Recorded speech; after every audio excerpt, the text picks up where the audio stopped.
Thân chào cả nhà, không nên xem chùa đâu đó. Nhớ đăng ký, like, comment để ủng hộ team nha. Con đúng một cây số cuối cùng. Chúng ta có thể hoàn thành mục tiêu ngày hôm nay. Tôi quay đầu nhìn về phía Diệp Ninh. Lúc này cô đã mệt mỏi không thở được. Cơ thể run rẩy. Nhưng tôi không thể giúp cô ấy, bởi vì một khi tôi giúp cô ấy, robot A30/0 sẽ gửi cảnh báo cho chúng tôi. Mỗi người trưởng thành từ 18 đến 50 tuổi phải hoàn thành mục tiêu chạy 100 km mỗi ngày. Chúng tôi không biết trí tuệ nhân tạo yêu cầu chúng tôi làm điều này để làm gì, nhưng chỉ khi hoàn thành mục tiêu mới có thể nhận được giá trị năng lượng, sau đó đổi giá trị năng lượng lấy thức ăn. Chỉ số chạy 1 km có thể đổi lấy một giá trị năng lượng. Một năng lượng chỉ có thể đổi lấy một quả trứng trong máy bán hàng tự động. Tiền của con người trong thời đại của trí tuệ nhân tạo đã mất giá trị từ lâu. Với một âm thanh ngột ngạt, Diệp Ninh ngã xuống đất. Tôi quay đầu lại, chỉ có thể lặng lẽ nhìn cô từ trên mặt đất bò lên. Trong quá trình thực hiện nhiệm vụ, không thể tiếp xúc thân thể. Sự giúp đỡ duy nhất có thể cho cô ấy là sự khích lệ. Sau khi hoàn thành nhiệm vụ, trời đã tối rồi, báo cát vào ban đêm. Tôi và Diệp Ninh đến một trạm nghỉ ngơi.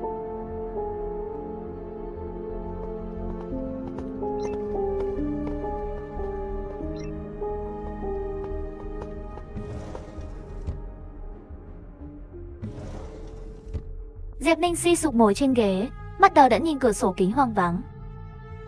Thế giới chỉ còn cát vàng. Anh Thành, xin lỗi. Hôm nay vì em chỉ có thể hoàn thành chỉ tiêu tối thiểu, không thể có thêm năng lượng. Tiểu Ninh đừng nói những lời ngu ngốc này. Tôi là anh trai em, bảo vệ em là trách nhiệm của anh. Và hôm nay là ngày em trưởng thành. Hoàn thành nhiệm vụ đầu tiên. Em vẫn chưa khỏe. Anh nên ở bên cạnh em. Thế giới ngày nay không công bằng với phụ nữ, bởi vì phụ nữ không thể giữ cho cơ thể của họ tốt nhất mỗi ngày. Trạng thái cũng vậy. Tỷ lệ nam nữ trên thế giới hiện nay là 8:2. Cho nên để cho Diệp Ninh một mình hoàn thành chỉ tiêu, nó cực kỳ nguy hiểm. Tôi phải bảo vệ em ấy. Tôi đứng dậy, đến một máy bán hàng tự động, dùng thẻ căn cước đổi 20 điểm năng lượng, mua 2 bát mì súp. Xin lỗi anh Thành, lại làm anh tốn tiền rồi. Em đang nói gì vậy? Tiểu Ninh nói bao nhiêu lần rồi? Tôi là anh trai của em, tất cả những gì anh cho em đều xứng đáng, không cần phải khách sáo. Nhưng anh không phải anh trai tôi, và giờ tôi đã trưởng thành, có thể tự nuôi sống bản thân. Là khi tôi còn nhỏ, cha mẹ tôi đến một bài giác trí tuệ nhân tạo, nhắc Tiểu Ninh, nhưng chúng tôi đã ở bên nhau mười mấy năm rồi, không phải thân thiết hơn. Tôi không biết tại sao cô ấy lại có suy nghĩ như vậy. Ăn tối xong, báo cát cũng dần dần rút đi. Chúng ta nên về nhà thôi. Bởi vì chúng tôi chạy quanh thành phố, cho nên nhà cách đây không xa, đi khoảng 2-3 km là đến rồi.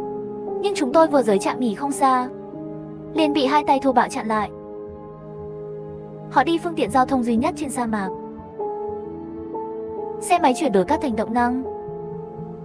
Loại xe máy này chỉ cần trên sa mạc là có thể lái xe không ngừng nghỉ, và có thể chạy nhanh như ngựa. Chúng tôi gọi nó là sa mã đặc. Các người muốn gì? Tôi đứng trước mặt Diệp Ninh hỏi. Ánh mắt của bọn họ nhìn thẳng vào Diệp Ninh, hoàn toàn không để tôi vào mắt. Đại ca, là phụ nữ. Em gái sao lại ở đây một mình? Đi chơi với anh trai đi. Hai gã to lớn nói xong xuống xe, sau đó chậm rãi đi về phía Diệp Ninh. Tôi tiến lên để đẩy nó ra, nhưng cơ thể gầy yếu này của tôi đối với người đàn ông cơ bắp đó thậm chí không thể di chuyển, mà người đàn ông kia nhẹ nhàng đẩy tôi ngã sóng xoài. Cháu Hoang ở đâu ra? Anh Thành, anh không sao chứ? Diệp Ninh vội vàng đỡ tôi lên, nhưng giây tiếp theo liền bị tên thô bạo kia đánh ngất, một bước bắt cóc Tiểu Ninh đi. Tôi chạy tới đuổi theo em gái, thả cô ấy ra, nhưng người đàn ông to lớn đó chỉ đẩy một cái, tôi ngã xuống đất và không thể đứng dậy được nữa. Cuối cùng tôi chỉ có thể trơ mắt nhìn họ đem Diệp Ninh trên vai mang đi. Tiểu Ninh. Đều trách tôi vô dụng, không thể bảo vệ được Tiểu Ninh. Chuyện này cũng không thể hoàn toàn trách anh. Những người đó chắc là người của Chi Liên, gặp họ ở một nơi như thế này, chỉ có thể trách các người xui xẻo. Trong một phòng máy rộng 50 m², trước mắt là anh trai tốt nhất của tôi, Trạch. Anh ấy đang an ủi tôi, anh ấy đã đưa tôi từ sa mạc về. Và mẹ tôi vì Tiểu Ninh bị bắt, cúi mình trong góc khóc thầm. Tôi nhìn thân hình mập mạp của Hà Trạch không khỏi hối hận.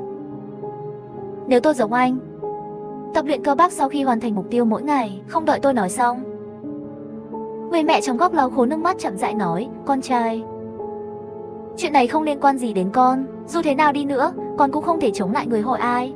Xã hội ngày nay, Tiểu Ninh thân là con gái, sớm muộn gì cũng gặp nguy hiểm. Nhưng không ngờ hôm nay,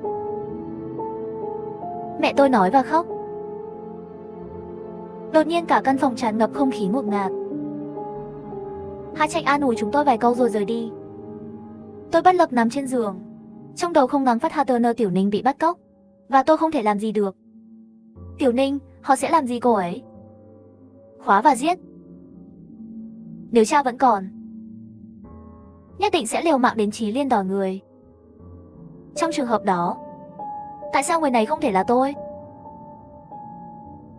Sáng hôm sau, tôi gần như đã dành tất cả năng lượng tích lũy mấy mạng mai mua một khẩu súng lục trong tay Hắc Mi. Khẩu súng lục này tuy bề ngoài không có gì đặc biệt, nhưng nó khác với súng thường.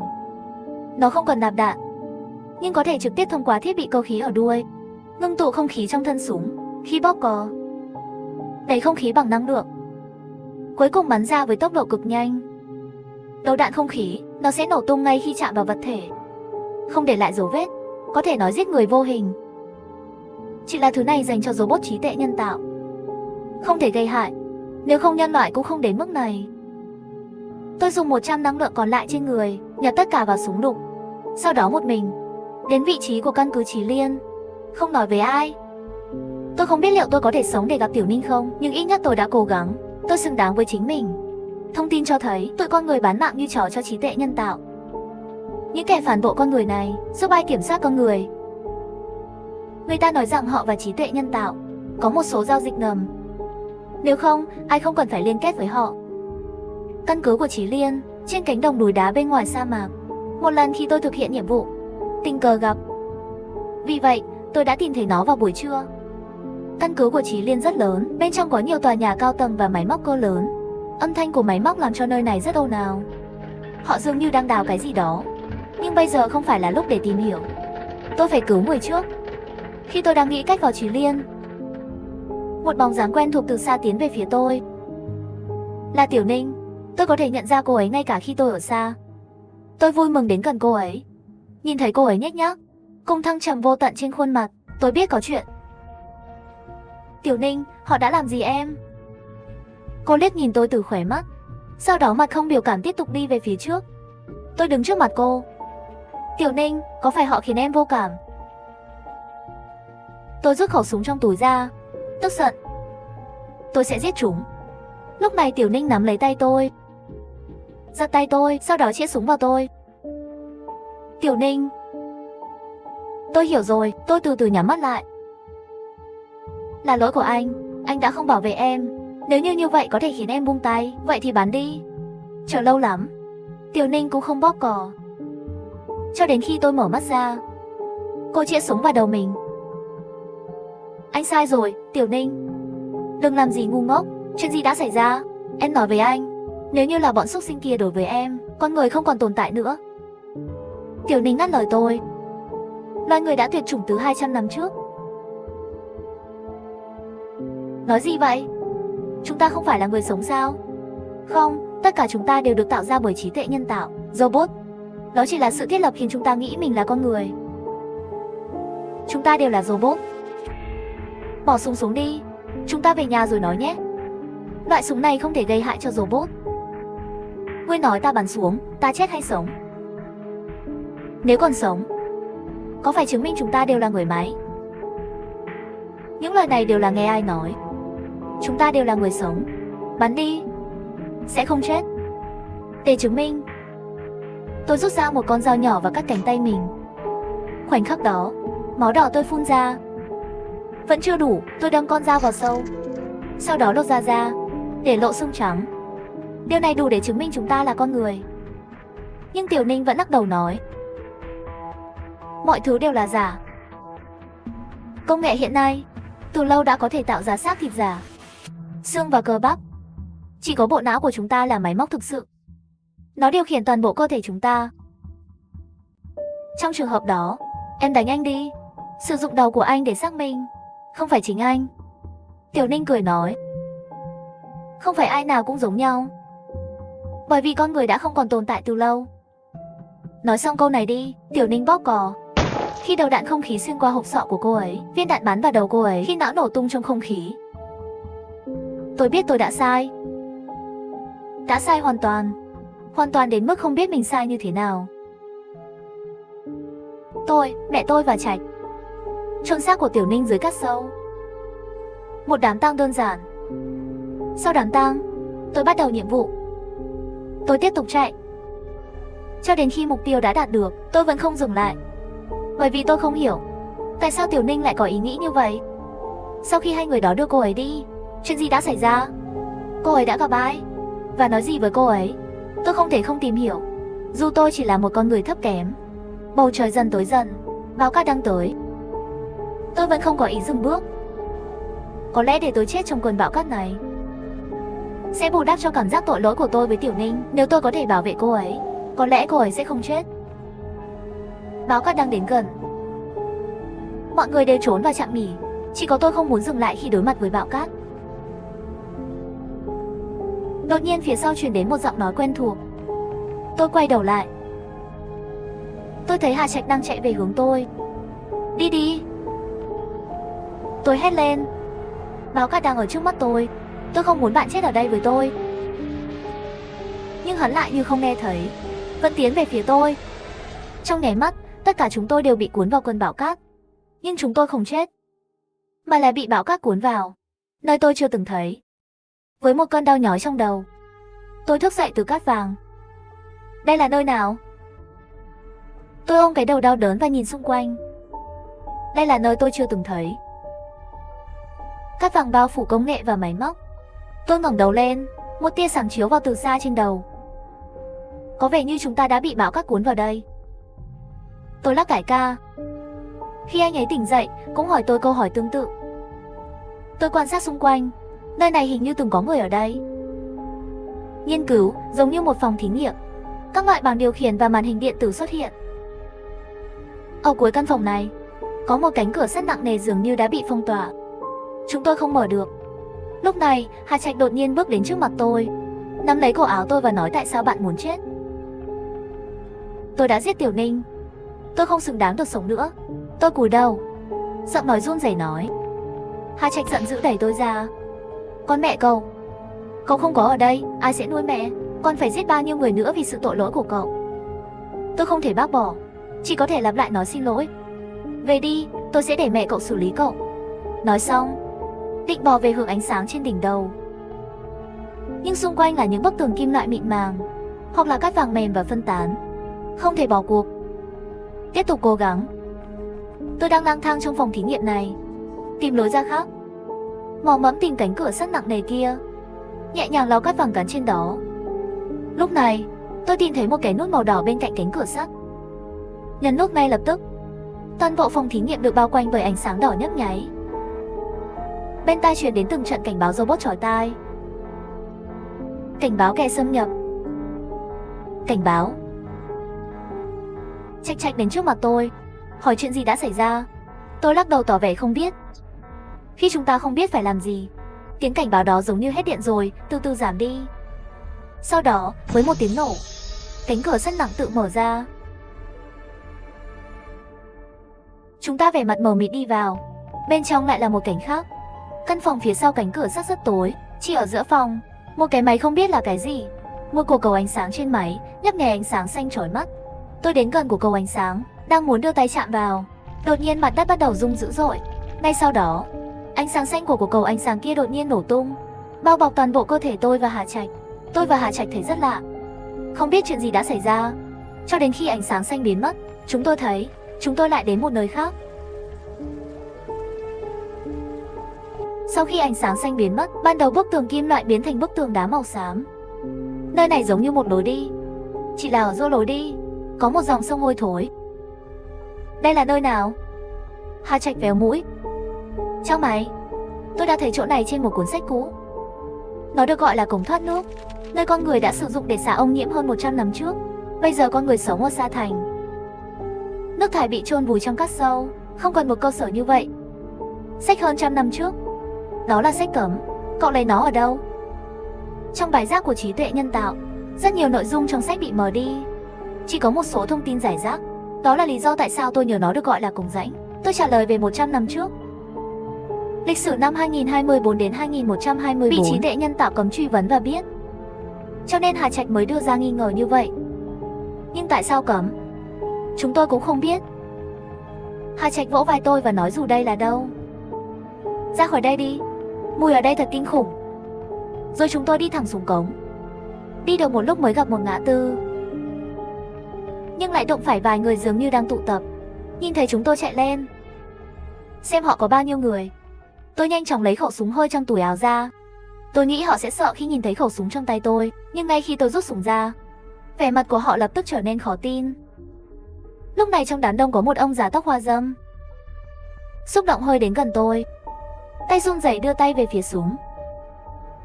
Đừng cử động, tôi hét lên. Hắn buông tay, nước mắt bỗng nhiên trào ra trong mắt, hỏi tôi.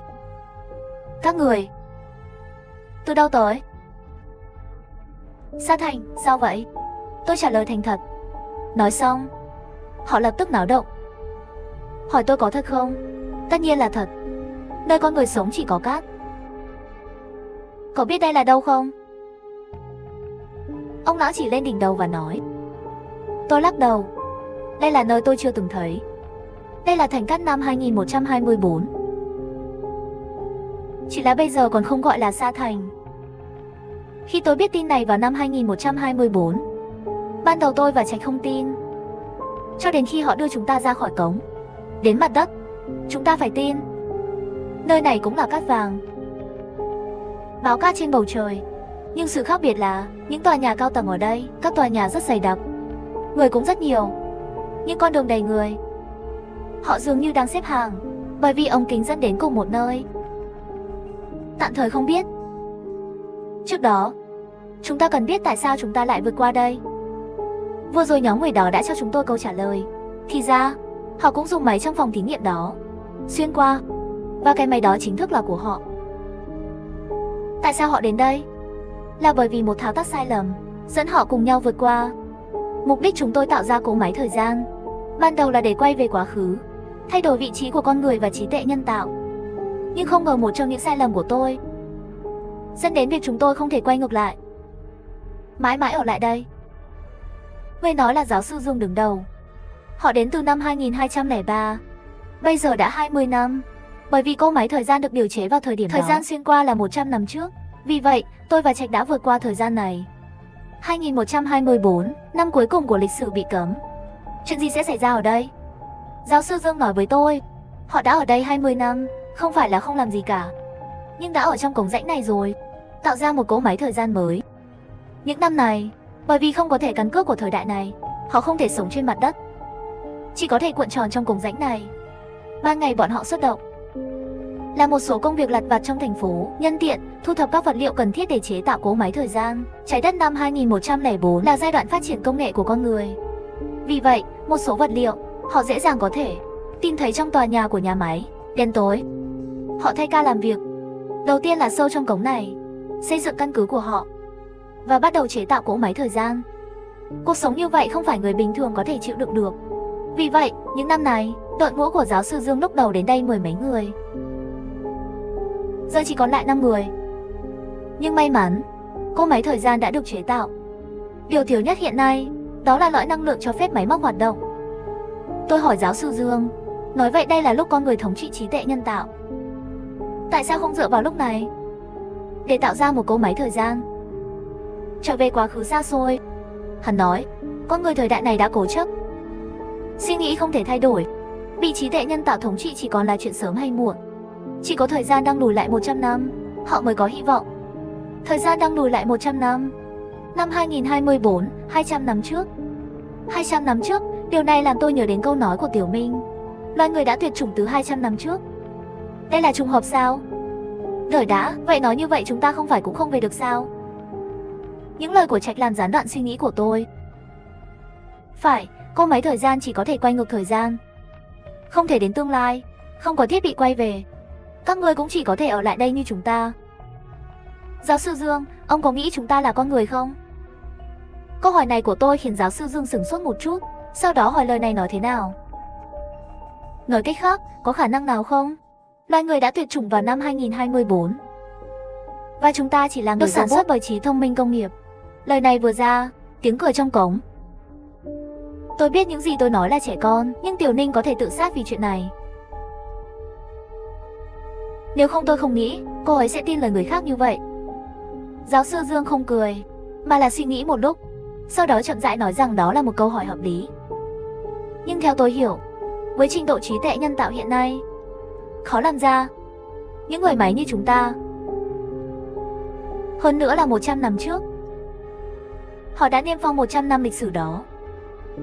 Trí tuệ nhân tạo cũng sẽ phát triển độc lập, 100 năm là đủ. Còn những người trên mặt đất thì sao?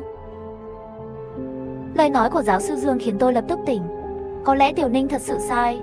Tôi chỉ đang cố giúp cô ấy. Không thể quay lại. Tôi và Trạch đành phải chấp nhận số phận. Những người trong phòng thí nghiệm này về cơ bản đều 50 tuổi. Giáo sư Dương đã hơn 70 tuổi. Họ không thể di chuyển. Nhiệm vụ tìm kiếm lõi năng lượng đã giao vào tay chúng tôi. Chúng tôi cũng rất vui khi nhận nhiệm vụ này, nếu nó có thể thay đổi số phận của nhân loại. Tiểu Ninh sẽ không vì vậy mà tự sát. Sáng hôm sau, tôi và Trạch lại lên mặt đất. Điều kỳ lạ là người dân ở đây vẫn đang xếp hàng. Đường phố lớn nhỏ chật ních người. Sau khi chúng tôi biết được mục đích xếp hàng của họ, để vào thành phố công nghệ. Thành phố công nghệ trong thời đại của chúng ta chỉ có trí tuệ nhân tạo, nơi đủ điều kiện để vào. Không ngờ bây giờ con người cũng có thể đánh số vào. Theo giáo sư Dương, lõi năng lượng thường chỉ tồn tại bên trong nhà máy sản xuất trí tuệ nhân tạo. Nhà máy càng lớn, lõi năng lượng càng hiệu quả. Và mục đích của chúng tôi tìm cơ hội vào một nhà máy chọn lõi năng lượng. Trước khi rời khỏi cống, giáo sư Dương đã cho chúng tôi 2 thẻ căn cước giả. Bình thường họ dùng thẻ căn cước giả này làm một số công việc lặt vặt không có vấn đề để vào nhà máy họ vẫn chưa thử. Bảo chúng tôi chạy nếu chúng tôi thấy có gì đó không ổn. Trong thời đại này, bị bắt vì không có thẻ căn cước sẽ vô cùng tồi tệ. Để có được một lõi năng lượng lớn hơn, tôi và Trạch tìm thấy một nhà máy tương đối lớn. Bây giờ mọi người đang xếp hàng để vào thành phố công nghệ. Cho nên những nhà máy này cơ bản đều thiếu người. Mặc dù bây giờ tất cả đều là kỹ thuật tự động nhưng cũng cần người chăm sóc. Khi vào làm, mọi thứ diễn ra tốt đẹp, cho đến khi vào xưởng nhà máy để kiểm tra an ninh, có tai nạn. Bởi vì những gì được sản xuất trong xưởng là trí tuệ nhân tạo, vì vậy chúng tôi không thể mang thiết bị điện tử vào để tránh xảy ra tai nạn khi trao đổi thông tin. Nhưng khi máy kiểm tra an ninh kiểm tra cơ thể chúng ta, nó liên tục cho thấy chúng tôi có thiết bị điện tử trên người, không vào được. Nhưng trên người chúng tôi rõ ràng là không mang theo bất kỳ thiết bị điện tử nào. Bảo vệ phụ trách kiểm tra an ninh không có cách nào, phải gọi cấp trên của họ.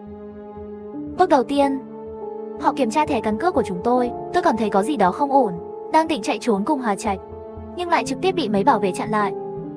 Các người làm gì vậy? Chúng tôi nghỉ việc.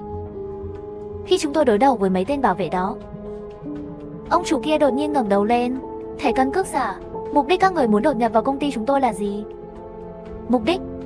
Vậy thì tôi chắc chắn không thể nói. Vậy thì đừng trách chúng tôi không khách sáo. Tôi rút súng ra khỏi túi, khoảnh khắc nhắm vào họ. Họ cười và nói. Tôi lấy ra một khẩu súng đồ chơi để dọa chúng.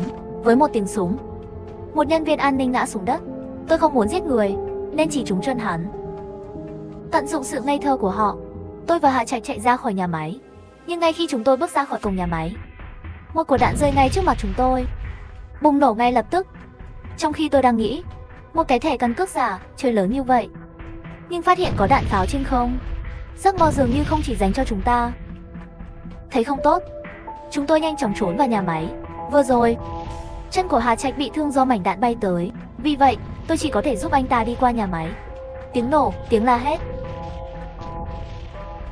Bảo vệ ở nhà máy không còn quan tâm đến tôi nữa, mà chỉ là những công nhân này chạy về phía một lối đi. Tôi đỡ Hà Trạch đi. Trước khi đến lối đi, tôi không ngờ tên bảo vệ đó lại không đuổi chúng tôi đi, đưa chúng tôi vào. Sau khi vào, chúng tôi đi theo cầu thang xuống sâu dưới lòng đất. Ở đây đạn pháo gây nguy hiểm cho chúng ta. Tôi tìm thấy một góc hẻo lánh và ngồi xuống, băng bó đơn giản cho vết thương của Hà Trạch. Sắp bắt đầu rồi.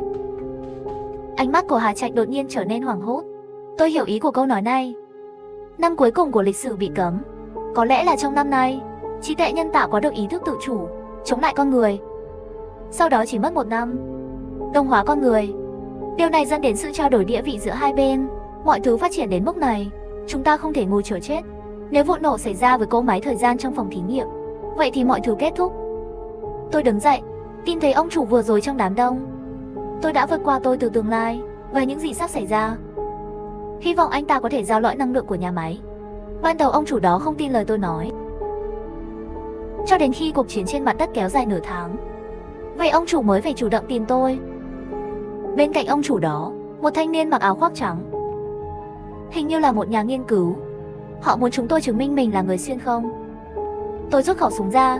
Theo tôi hiểu, súng lục đầu đạn không khí là sản phẩm của năm 2180, đủ để chứng minh chúng ta là người xuyên Việt. Tôi tháo năng lượng ra khỏi khẩu súng, đưa cho nhà nghiên cứu đó xem. Nhà nghiên cứu kia nghiên cứu một hồi kinh hỉ, nói thẳng những gì chúng tôi nói là sự thật. Lần trước nghe được lời này cũng không nghi ngờ gì với chúng tôi. Về lõi năng lượng, cứ để cho nhân viên nghiên cứu khoa học giúp chúng tôi xử lý. Nhân viên nghiên cứu khoa học tên là Lộ Viễn. Ông ấy nói có thể giao lõi năng lượng cho chúng ta, nhưng có một yêu cầu, đó là khi quay trở lại 100 năm trước, đưa hắn đi cùng. Tất cả đều vì tương lai của nhân loại. Tôi cũng không ngần ngại đồng ý. Đi theo đường xa, chúng tôi rất thuận lợi, có lõi năng lượng của nhà máy. Hệ thống thoát nước của nhà máy không có kết nối với căn cứ thử nghiệm, cho nên chúng ta chỉ có thể đi trên mặt đất. Khi chúng ta trở lại mặt đất, cảnh tượng bên ngoài, toàn bộ nhà máy, cả thành phố biến thành đống đổ nát. May mắn thay, lõi năng lượng được giữ dưới lòng đất. Nếu không thì không còn gì cả. Cuộc không kích đã kết thúc. Nhưng trong thành phố đổ nát này, và rất nhiều robot tìm kiếm những người sống sót. Chúng tôi trốn sau đống đổ nát, chờ một nhóm robot tuần tra rời đi. Không biết tại sao, dù chúng tôi không phát ra bất kỳ âm thanh nào, nhưng giống như bị phát hiện. Robot đột nhiên chĩa súng vào chúng tôi. Chống cháy. May là bức tường này chống đạn. Nếu không bây giờ chúng ta đã trở thành tổ ong rồi. Bắn một lúc, hình như chúng hết đạn rồi. Tận dụng khoảng trống này, tôi giơ khẩu súng lên và hạ gục chúng. Có vẻ như mức độ sản xuất của robot hiện nay chưa đủ tiên tiến. Nếu không, súng lục đầu đạn không khí không thể làm hại họ chút nào. Sau khi hạ gục chúng, Hà Trạch và tôi đi cùng với 2 nhân viên chạy nhanh về phía cống dẫn đến căn cứ. Chúng tôi thực hiện nhiệm vụ chạy mỗi ngày. Tốc độ chắc chắn không có vấn đề gì, nhưng đường xa thì khó cho họ. Chẳng bao lâu nữa sẽ bị bỏ lại. Chúng ta chỉ có thể dừng lại chờ họ. Tôi có thể cảm nhận được có một đội quân robot đang tiến về phía chúng ta. Lõi năng lượng vẫn còn trên đường. Hắn sợ chúng ta bỏ hắn lại nên không giao cho chúng ta. Nhưng có thế này thì chúng ta đều phải chết. Sau một lúc suy nghĩ, tôi đã đưa ra một quyết định. Tôi sẽ tự mình đánh lạc hướng những con robot đó. Vì tương lai của nhân loại, vì Tiểu Ninh. Chết thì sao chứ? Tôi đưa khẩu súng cho Trạch, đang định bỏ đi. Hà Trạch lại kéo tôi lại. Đưa súng lại cho tôi. Với tốc độ đó, bạn có thể kéo dài bao nhiêu thời gian? Nhưng cứu nhân loại cũng là trách nhiệm của tôi. Với cơ bắp của tôi, có lẽ còn có thể chặn thêm vài viên đạn nữa. Nói xong Hà Trạch liền chạy mất hút. Không có cách nào, tôi đành phải một mình dẫn họ đi xa, đến cổng cống dẫn đến căn cứ. Trước khi vào cống, tôi vẫn muốn chờ Hà Trạch. Nhưng theo một tiếng nổ vang lên, mọi hy vọng đều biến mất. Với một trái tim nặng trĩu, chúng tôi quay về phòng thí nghiệm Cống Rãnh. Sau khi giao lõi năng lượng cho giáo sư Dương và nhóm của ông bắt đầu điều chế máy móc. Vị trí của căn cứ nằm trong Cống Rãnh. Bình thường sẽ không có ai đến, vậy robot ở trên sẽ không được tìm thấy trong một thời gian. Chỉ là đường xa không yên tâm. Chúng tôi có 2 vệ sĩ canh gác bên ngoài căn cứ. Giáo sư Dương cố gắng điều chế máy sẽ sớm được hoàn thành. Nhưng vì thời gian không còn nhiều, thiết bị trả lại không được điều chỉnh đầy đủ, cho nên lần này lại là một chuyến đi không trở về. Lúc này, bên ngoài căn cứ đột nhiên có tiếng hét của an ninh. Xem ra robot đã tìm đến cửa rồi. Giáo sư Dương bảo chúng tôi lên máy. Nó sẽ đưa chúng ta trở về 100 năm trước. Tôi hỏi họ tại sao họ không đi cùng nhau. Họ nói rằng lõi năng lượng có quá ít năng lượng, chỉ có thể chuyển 2 người, và họ đều đã già, không cần phải lãng phí cơ hội. Khoảnh khắc trước khi chuyển hoàn tất, tôi thấy viên đạn xuyên qua cơ thể họ, nhưng trên mặt họ vẫn còn nụ cười. Trong trường hợp đó, họ không thể tự mình thay đổi số phận của nhân loại. Vậy thì giao cho chúng tôi. Lần này xuyên qua, chúng tôi đến một hang động tối tăm. Lộ Viễn nói với tôi đây là một hầm mỏ dưới lòng đất. Chúng tôi vừa đến đây không lâu, có mấy người đội mũ vàng đi tới. Họ nghĩ chúng tôi đã đột nhập, đuổi chúng tôi ra ngoài. Đến mặt đất, thời đại này suýt chút nữa làm gãy cầm tôi. Không có cát và bão cát. Nhìn từ xa là núi xanh và biển xanh. Cảnh tượng này tôi chỉ nhìn thấy trong sách. Lúc đó tôi tưởng họ bịa ra. không ngờ thực sự tồn tại. Chỉ tiếc là Hạ Trạch không nhìn thấy.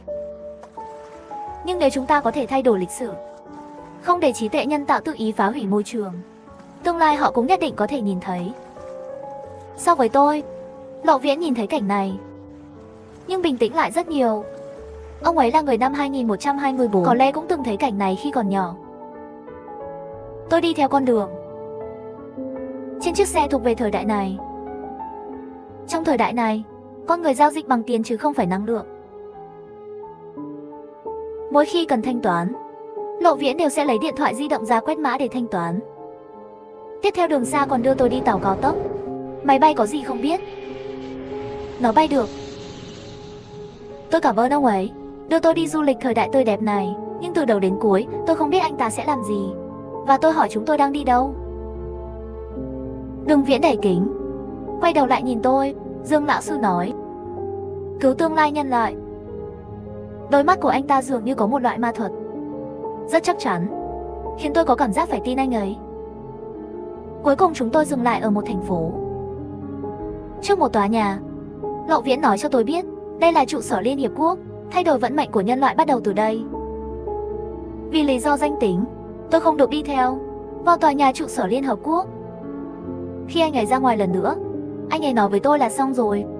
Sau này tôi mới biết anh ấy đã vào để thương lượng, là một người xuyên không. Hóa ra tại Liên Hợp Quốc có một loại huy hiệu đặc biệt dành riêng cho người xuyên không. Miễn là có người xuyên không trở lại mang theo huy hiệu đặc biệt này, họ sẽ sớm nhận ra xác thực danh tính của người xuyên không, mà Lộ Viễn chính là người có huy hiệu. Sau khi Lộ Viễn giải quyết xong việc, tìm thấy một nhà hàng gần đó và say xỉn. Mặc dù tôi không biết anh ta đã làm gì, nhưng tôi nghĩ anh ấy là người đáng tin cậy. 80 năm tới, con người không ngừng phát triển trí tuệ nhân tạo. Nhưng họ cũng không ngồi yên, làm trong bí mật và đào tạo một nhóm không khác gì con người, robot hình người bằng xương bằng thịt. Khi tôi biết được bí mật này, đã là năm 2104, lúc này chắc tôi đã 100 tuổi rồi. Tại sao tôi vẫn còn sống? Bởi vì con người vào năm 2074 phát triển một cuộc sống có thể làm cho con người bất tử theo độ tuổi, để tôi sống đến bây giờ. Vì vậy, chính xác, bây giờ tôi đã 70 tuổi. 70 tuổi, loại thuốc này tuy mạnh, nhưng nó chỉ hiệu quả với một số người. Hầu hết những người không tương thích sau khi dùng sẽ chết ngay tại chỗ. Tôi và Lộ Viễn đều rất may mắn, tất cả đều sống sót sau khi sử dụng. Ít nhất đó là những gì tôi nghĩ. Và khi người máy hình người bằng xương bằng thịt đó, khi tấn công công chúng, tôi còn thấy một cơn hoảng loạn dữ dội. Vì tôi sợ tôi có thể là một trong số họ, như Tiểu Ninh đã nói. Nhưng loài người không bị tuyệt chủng, vì vậy tất cả những điều này chỉ là phỏng đoán của tôi. Và nếu tôi không phải là con người, thuốc bất tử làm sao có thể có tác dụng với tôi? Hôm nay là ngày thành phố công nghệ hoàn toàn mở cửa. Tất cả con người đều có thể vào thành phố công nghệ, kể cả tôi. Thành phố công nghệ rất lớn, có thể chứa tới 2 tỷ người. Bạn có thể nói, con người nhiều như vậy, chỉ có thể chứa 2 tỷ làm sao đủ? Vậy thì anh sai rồi, bởi vì thuốc bất tử và một số lý do, con người còn có thể tồn tại 1 tỷ người, đã là một thứ xa xỉ rồi. Sau khi toàn bộ nhân loại di cư vào thành phố công nghệ, con người lại phát hiện ra một vấn đề mới. Đó là số lượng trí tuệ nhân tạo quá nhiều. Nếu tạo phản, con người sẽ sụp đổ ngay lập tức, một lần nữa đoạt lấy địa vị của nhân loại. Vấn đề này đối với người bình thường chắc chắn sẽ không nghĩ ra cách nào trong một thời gian. Nhưng con đường trở thành người xuyên không còn xa, rất nhanh đã đưa ra chính sách tương ứng. Lộ Viễn ngày đó đề ra chính sách kết hợp trí tuệ AI, đồng thời cũng là lãnh đạo cao nhất của thành phố công nghệ. Sau khi anh ấy nhận chức, tập hợp các kỹ thuật viên toàn cầu để nghiên cứu trí tuệ nhân tạo. Thực ra lúc đầu tôi đã phản đối, bởi vì trí tuệ nhân tạo không chỉ là chìa khóa cho sự sụp đổ của nhân loại, gây ô nhiễm môi trường. Giờ đây thế giới này lại trở thành hình dáng trong ký ức đầu tiên, báo cát hoành hành. Thế giới bên ngoài thành phố công nghệ từ từ bị gió cát xóa dấu vết, trở nên hoang vu. Nhưng tôi có thể làm gì? Lộ Viễn thay đổi vị trí của con người và trí tuệ nhân tạo. Nhân vật chính, câu trả lời của anh ấy cho tôi là nhân loại cần tiến bộ. Với tư cách hiện tại của tôi, làm sao có thể tranh luận với anh ta? Bây giờ tôi chỉ muốn sống đến 2224. Tạm biệt Tiểu Ninh và mẹ tôi. Nhưng khi tôi nhìn thấy chính sách mới của Lộ Viễn, tôi nghĩ có lẽ tôi sẽ không sống đến lúc đó. Chính sách mới năm 2124. Chính sách mới, đây là cách truyền thống nhất để đăng báo. Trên báo, Đó là văn bản được mã hóa mà trí tuệ nhân tạo không thể quét được. Loại văn bản này do Lục Viễn tạo ra mấy chục năm trước. Nói là để đối phó với trí tuệ nhân tạo, tất cả con người phải học và không thể tải lên bất kỳ thiết bị mạng dưới bất kỳ hình thức nào. Nếu ai đó lén tải lên mạng, trực tiếp xử tử. Mấy năm nay chưa thấy họ dùng, thì ra là để chờ giây phút này. Một chính sách mới đầu tiên từ năm 2124 để đảm bảo hòa bình giữa con người và trí tuệ nhân tạo. Con người sẽ thay thế danh tính của trí tuệ nhân tạo, trở thành robot có quyền hạn cao nhất. 2. Tất cả con người không được phép rời khỏi thành phố công nghệ, không cho người ngoài thành tiết lộ bất cứ điều gì về thành phố. Điều 3 của chính sách mới, để đảm bảo sự vâng lời tuyệt đối của người ngoài thành, toàn cảnh lịch sử từ năm 2024 đến năm 2124 bị cấm hoàn toàn, không tiết lộ điều gì về thời gian này. Điều 4, con người đã tuyệt chủng vào năm 2023. Đây là thời đại mà ai thống trị thế giới. Đừng để ai phát hiện ra chúng ta là con người. Chúng ta là an toàn nhất. Giải thích về người ngoài thành phố, báo chí nói họ là những người được đào tạo bài bản. Robot hình người bằng xương bằng thịt. Chúng có thể sinh, già, bệnh và chết như con người, có thể mang thai và sinh con. Những robot hình người này không chỉ giống hệt con người, và trong bộ nhớ của họ, họ là con người. Và làm cho họ nghĩ lý do khiến họ đến mức này, bởi vì sự nổi loạn của trí tuệ nhân tạo, thay đổi vị trí của họ với trí tuệ nhân tạo. Thấy cái này, đầu tôi đột nhiên cảm thấy đau dữ dội. Thế giới bên ngoài thành phố công nghệ là thành phố cát. Lộ Viễn xây trạm nghỉ cho họ và những tòa nhà kim loại để ở. Điều quan trọng nhất là họ cũng được yêu cầu chạy 100 km mỗi ngày, đổi lấy năng lượng để nuôi sống bản thân và gia đình. Vô số ký ức tràn ngập trong đầu tôi, dường như mọi thứ, tất cả đều hướng về thế giới trong sâu thẳm ký ức của tôi. Phát triển nhưng khác biệt là bây giờ tôi đang ở thành phố công nghệ. Không, tất cả đều quá trùng hợp. Sự trùng hợp khiến người ta cảm thấy kỳ lạ. Tại sao Lộ Viễn lại khiến con người nghĩ nhân loại đã tuyệt chủng vào năm 2024? Năm 2024, 200 năm trước. Điều này đúng với lời của Tiểu Ninh. Hóa ra những gì cô ấy nghe được lúc đó không phải là tin giả. Đó là chính sách trong thành phố công nghệ. Nhưng Tiểu Ninh thật sự là con người, đúng vậy. Bộ não cực kỳ thực tế đó, không phải robot hình người ngày nay. Có được. Không. Ký ức lại hiện lên. Tiểu Ninh không phải là em gái ruột của tôi. Cô ấy là cha mẹ tôi, nhận được từ bãi rác của trí tuệ nhân tạo.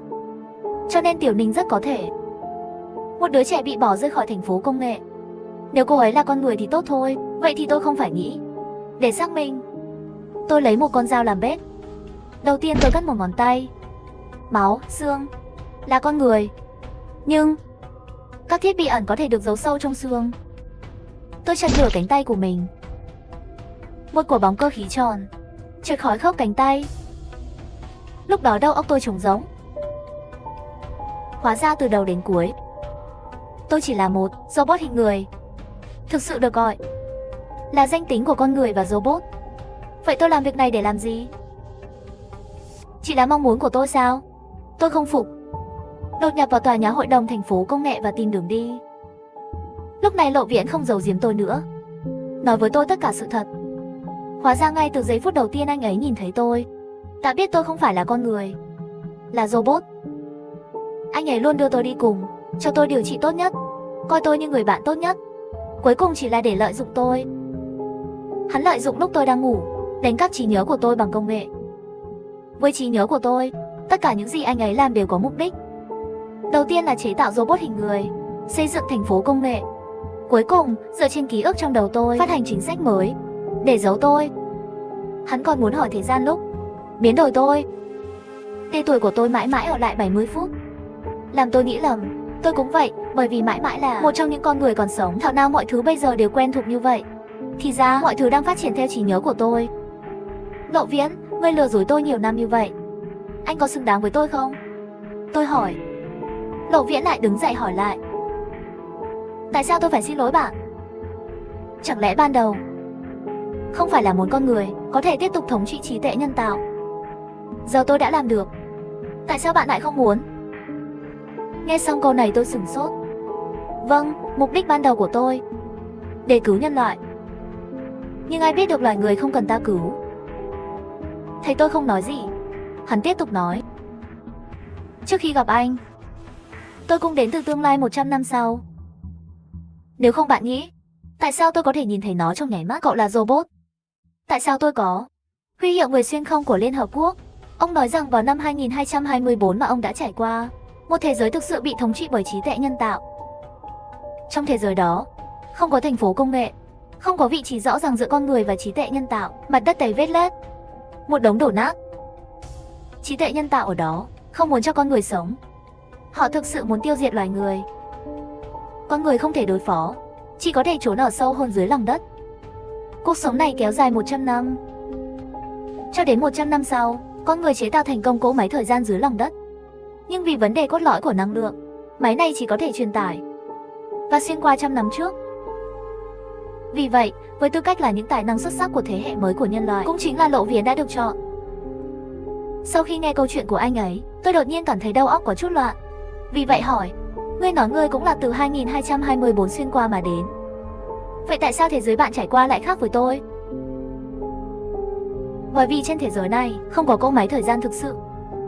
Chúng tôi đã vượt qua, chỉ là phẳng thôi, một nhánh của vô số dòng thời gian trong vũ trụ.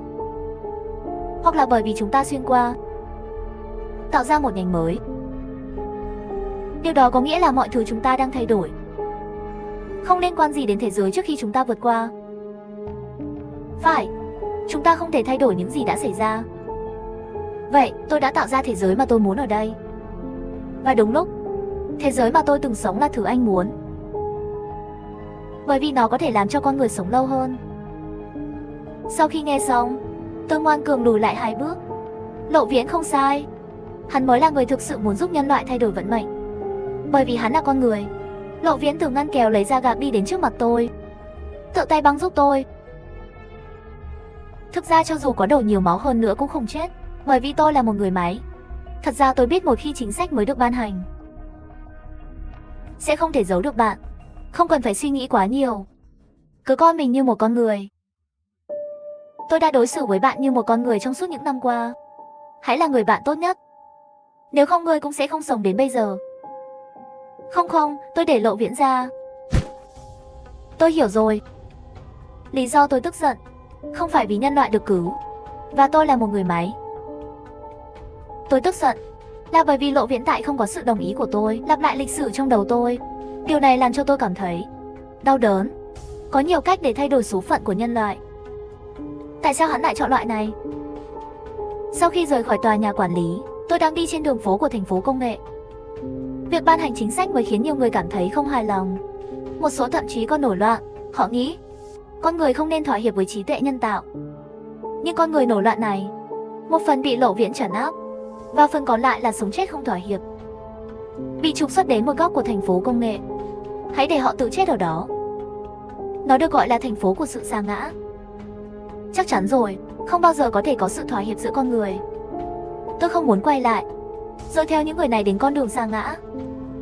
Lại 180 năm nữa. Một ngày năm 2205, tôi rời thành phố công nghệ bằng một đường hầm bí mật. Tôi đã đến chiến trường, một thành phố dành riêng cho công nghệ. Bãi rác thải. Ở đó tôi thấy một cặp vợ chồng với đứa con trai 3 tuổi của họ tìm kiếm những thứ hữu ích trong bãi rác. Lúc này một tiếng khóc đã thu hút sự chú ý của họ. Họ đang ở bãi rác, tìm thấy một em bé bị bỏ rơi, là Tiểu Ninh thực sự là gốc rễ. Tất cả bắt đầu từ Tiểu Ninh. Nếu họ không tìm thấy Tiểu Ninh, cha tôi sẽ không chết sớm. Tôi sẽ không chết trong bão cát, vô tình vượt qua gặp phải đường xa. Cuối cùng tôi cũng sẽ không phát hiện ra tôi không phải là con người. Có lẽ không có Tiểu Ninh, gia đình chúng ta sẽ rất hạnh phúc. Chúng tôi chỉ là robot. Họ nhìn về phía đông và phía tây, dường như đang tìm kiếm những người đã bỏ rơi em bé. Lúc này tôi đang nghĩ đến việc đưa đứa bé đi. Đột nhiên một bóng người quen thuộc đi tới trước mặt họ, thì ra là Lộ Viễn. Sau một cuộc đàm phán, Lộ Viễn ôm Tiểu Ninh đi rồi, sau đó ôm đứa bé đi tới trước mặt tôi. Tôi nhìn Tiểu Ninh trong vòng tay hắn, muốn chạm vào, nhưng lại không thể chạm tới.